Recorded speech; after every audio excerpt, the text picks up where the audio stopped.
Bienvenidos a su canal, donde meditamos el Evangelio diario.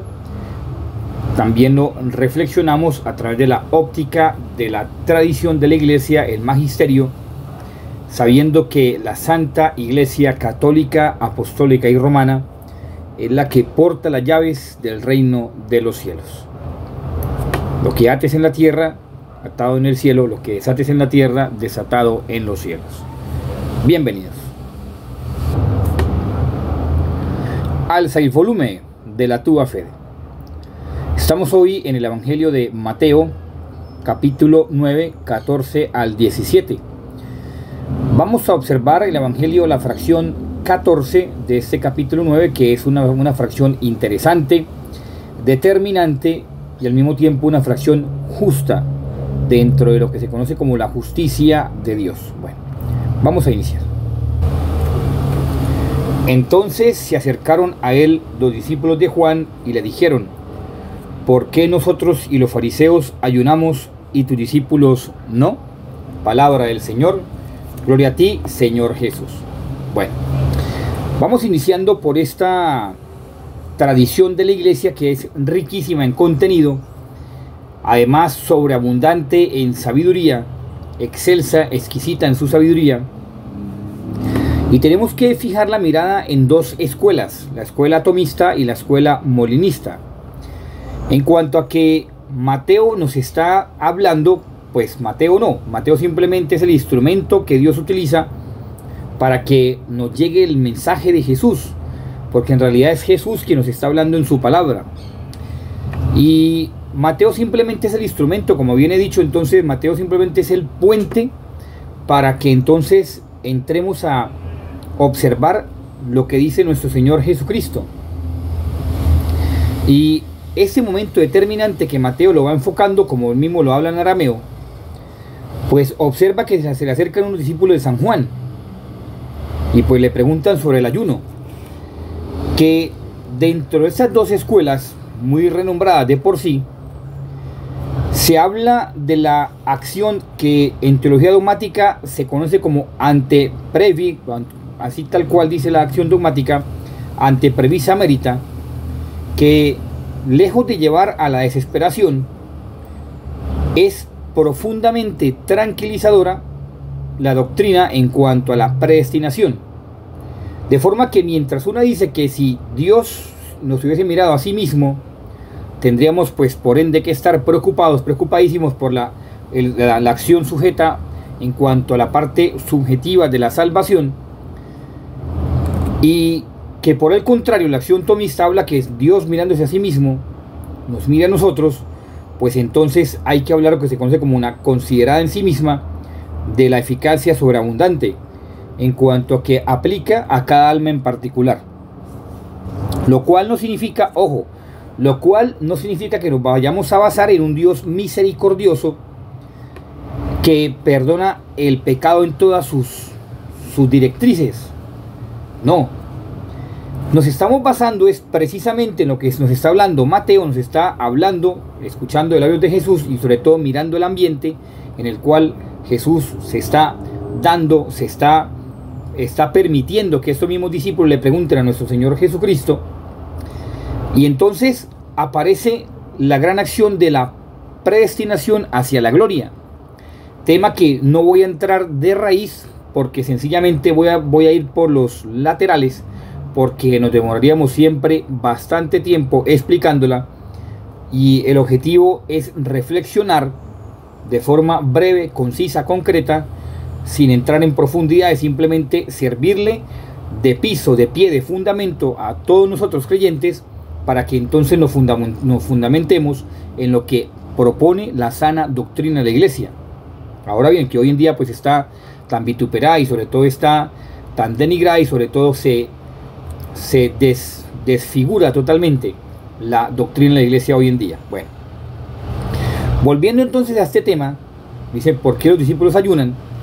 Resulta que Mateo habla de la acción Kavna, de la fracción también Kemna, que en realidad es lo mismo. Kavna, Kemna es lo mismo. ¿Qué es lo que difiere? ¿Qué es lo que difiere? El significado. Porque Mateo, cuando dice los discípulos ayunamos y los tuyos no, está hablando de Kabna, la famosa Kabna o Kebna, como se quiera decirlo, pero simplemente es un significado distinto. Que mientras dice Kabna en una parte y tus discípulos no Kabna, entonces ese es donde viene el inconveniente. ¿Por qué?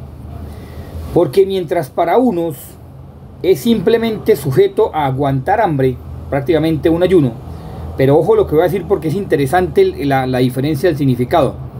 Mientras para unos es aguantar hambre y tener un propósito de sencillamente estar bajo la tutoría de una regla que tiene que ser expuesta y vivirse manifestándose de acuerdo a una idiosincrasia, es decir, a una cultura.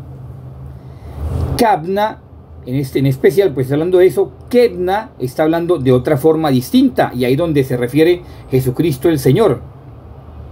Por eso dice, en una traducción dice los amigos, en otra dice los hijos del esposo. En realidad la traducción es los amigos íntimos del esposo, la intimidad. En cuanto a los amigos íntimos del esposo, que lo conocen, saben muy bien quién es el esposo. De forma que Kebna, estamos hablando de Kebna, entonces quiere decir el efecto, es el efecto que produce asumiendo yo mi condición. Mira la diferencia tan enorme.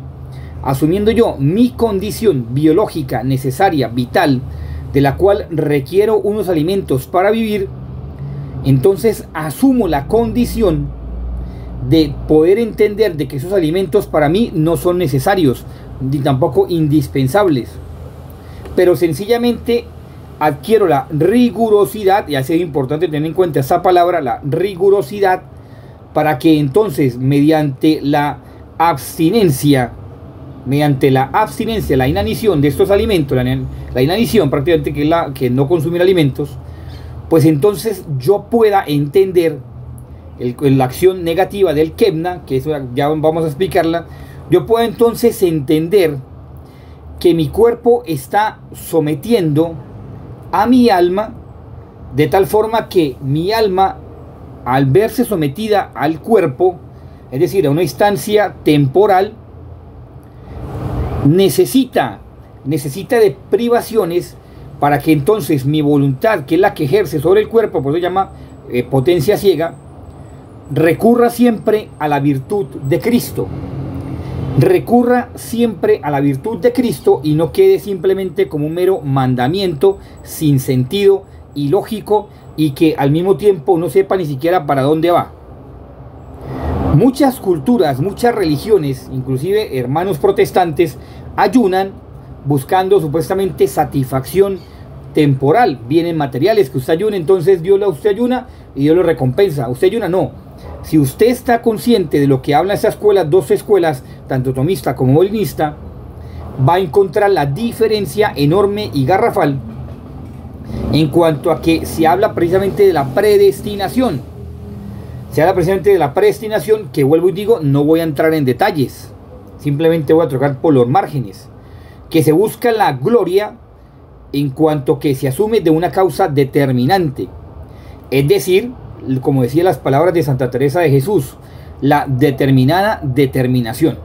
Esa es la gran diferencia. Por eso se hablaba de una escuela que si Dios se mira a sí mismo, gracias a Dios, estamos por lo menos en su misericordia. Pero si Dios no mira a nosotros mismos, estamos ya perjudicados, prácticamente condenados.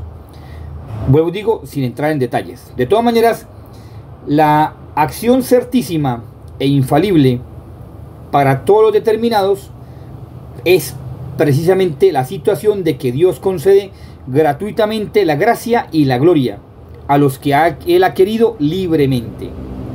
Los que Él ha querido libremente, pero son hombres que tienen una grandísima responsabilidad. No son cualquiera. Por ejemplo, mire usted el Padre Pío. Mire, por ejemplo, Juan Pablo II. Mire, por ejemplo, la Madre Teresa de Calcuta. No son cualquiera. Son hombres y mujeres de gran envergadura. O sea, hombres y mujeres, ¿verdad? Que uno dice, me le quito el sombrero por su experiencia única con Dios. Son hombres que están convencidos de Dios porque Él ha puesto en ellos su gracia. De forma que son muy amados del Padre, pero con el único fin de que ellos den testimonio o sean testigos de Jesucristo para con los demás. Y por eso llevan también sufrimientos grandes. De forma que cuando dice Jesús, cuando primero dicen aquellos que lo ven a Jesús, tus discípulos ayunan, o sea, utiliza la palabra kabna, dice, tu discípulo no cumple el mandamiento. Entonces le responde Jesús, no, los discípulos míos no están ayunando. La palabra kebna, que es distinta, parecida pero diferente en significado. Kebna, ya lo expliqué, sencillamente es usted estar convencido de que el ayuno a usted lo ayuda cada vez más a no someterse a las cosas del mundo, por el contrario, lo ayuda a usted a buscar esa visión en Cristo. Que busque siempre, como dice San Pablo, las cosas de arriba, las cosas espirituales. Mire, la Virgencita María nos alienta en todas las apariciones, nos alienta a ayunar, a practicar ese kebna, no ese kabna, kebna. Mire la gran diferencia, kebna, en cuanto a que seamos conscientes que, como decía también San Francisco de Asís, trato muy duramente mi cuerpo porque él trata muy duramente mi alma. Grandes frases de grandes santos, de hombres, como vuelvo y digo, de gran santidad, de gran experiencia con Dios, que lo único que les interesaba a ellos era glorificar a Dios, porque han sido predestinados, cosa que hoy se niega. Bueno, no es tema del día de hoy, pues digo, simplemente por los márgenes, pero es para hacer entender por qué, mientras unos discípulos hablaban del kabna, ellos hablan del kebna. Y que estos discípulos, al entender el mensaje de Jesús, como lo hablan en arameo, mucho más explícito, entonces dejaron de ser discípulos de Juan el Bautista y se pasaron a ser discípulos de nuestro Señor Jesucristo. Entonces, ahí tendríamos que preguntarnos ustedes y yo, ¿estamos colocando el kabna, o sea, el ayuno, sencillamente por mandamiento, por rigor, o sencillamente estamos practicando el kebna, que nos lleva mejor beneficio, en cuanto a que tenemos que ser conscientes que entre más nos separemos de las cosas del mundo, más estamos unidos íntimamente a Jesús? Pero ojo, viene un problema que no voy a entrar tampoco en detalles, es la soberbia. La soberbia como factor determinante ante cualquier tipo de pecado, que todo pecado lleva implícitamente la soberbia, y que entonces lo lleva a usted a creer su nombre muy santo porque ayuna por lo que sea, como le pasó a ciertos padres considerados padres de la ascética, que fueron precisamente luchando, viendo la acción de Satanás, y lo rechazaron en nombre de Cristo Jesús y evitaron sus seducciones, haciéndolos creer que eran hombres muy santos, porque hacían diferentes prácticas piadosas. Que usted no caiga en ese, que ustedes y yo caigamos en ese, no caigamos, que ustedes y yo ni siquiera caigamos en esa seducción del maligno. Ahora bien, ya para ir finalizando, entonces tenemos que preguntarnos, ¿qué ayuno debo hacer? La Virgencita María, Nuestra Señora, la Madre del Señor, en Fátima, en Medjugorje, dice ayunar a pan y agua miércoles y viernes. Perfecto. Es un ayuno perfecto, concreto, que nos ayuda verdaderamente a separarnos de las cosas del mundo. Y más íntimamente unidos a la Virgencita María, pues con mucha mayor gracia. Ella nos ayuda en este caminar. Hay también cosas que debemos aprender a ayunar, que junto con el pan y agua pueden ir acompañados. Hay personas que están enfermas y que están postradas en cama o que están viviendo diferentes tipos de enfermedades, que esa enfermedad la puede ofrecer a Dios como un ayuno, como una ofrenda agradable al Señor. También ofrézcale al Señor sus diferencias con otras personas. Hay muchas cosas, muchas maneras de ayunar que pueden ir acompañadas junto con el pan y agua. Porque sencillamente, si usted ayuna simplemente de pan y agua por costumbre, pues eso se le puede volver un hábito, de hecho, un vicio. ¿Y qué hábito? Un vicio, como dice Santo Tomás de Aquino, en cuanto a repercusión, que no sirve para nada. Simplemente es para su mera gloria y simplemente su vanagloria.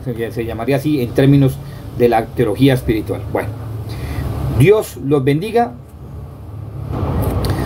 Que María Santísima nos cubra con su manto maternal de amor, nos lleve entre su inmaculado corazón, y junto con San José nos libre de la acción del maligno de Satanás, para que no caigamos en sus engaños, en sus errores, en su soberbia, y nos haga creer supuestamente hombres santos, que en realidad de santo no tenemos nada, ni la sonrisa. Que le permitamos a nuestro ángel de la guarda que nos siga inspirando las buenas acciones para hacer siempre la voluntad de Dios.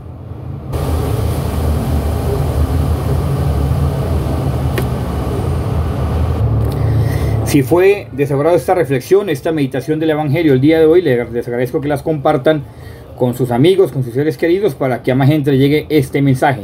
Muchas gracias. Así como también si desea colaborarnos primeramente con la oración, que le agradecemos para que este canal se siga difundiendo. También si desea colaborarnos con la parte económica, aquí tiene el número para que a través de Nequi o David Plata nos pueda hacer llegar su ofrenda, su donación. O si por el contrario vives fuera del país o inclusive en Colombia y quieres donar a través de esa cuenta de ahorros de vivienda, te agradecemos tu ofrenda, tu donación. Que Dios te multiplique y la Virgen María, San José te bendigan abundantemente. Feliz día para cada uno de ustedes, que estén muy bien.